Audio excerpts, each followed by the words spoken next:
Hi అండి, నమస్తే. Dream house అసోసియేట్స్కి స్వాగతం. ఈరోజు మనకి బ్యాంక్ ఆక్షన్లో కమర్షియల్ బిల్డింగ్ ఒకటి సేల్కి వచ్చిందండి. చూడొచ్చండి, ఇది హైవే పక్కనే ఉంటుందండి. కమర్షియల్ బిల్డింగు హైవేకి పక్కనే ఉంటుందండి. ఇది లొకేషన్ వచ్చేసండి విజయవాడ నోవోటల్ హోటల్ దగ్గర అండి. హైవే ఫేసింగ్ అండి. G+4 బిల్డింగ్ అండి. 393 స్క్వేర్ యార్డ్స్ అండి. ఇది చూడొచ్చు, బిల్డింగ్ చూడొచ్చు అండి, ఎలివేషన్ చూడొచ్చు. వెస్ట్ అండ్ నార్త్ ఫేసింగ్లో ఉందండి. ఇది west and north facing building అండి. ఇది బిల్డింగ్ చూడొచ్చు అండి. ఇది బ్యాంక్ ఆప్షన్లో ఉందండి.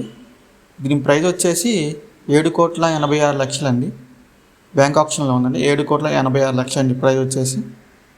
చూడొచ్చండి, ప్రాపర్టీ చూడొచ్చు, చాలా మంచి ప్రాపర్టీ అండి. మెయిన్ రోడ్లో ఉంటుందండి. నోవోటల్ హోటల్ దగ్గరే అండి ఇది. ఈ ప్రాపర్టీ గురించి మరింత సమాచారం కోసం మా డ్రీమ్ హౌస్ అసోసియేషన్ సంప్రదించండి. అలాగే మా డ్రీమ్ హౌస్ యూట్యూబ్ ఛానల్ని సబ్స్క్రైబ్ చేసుకోండి. Thank you.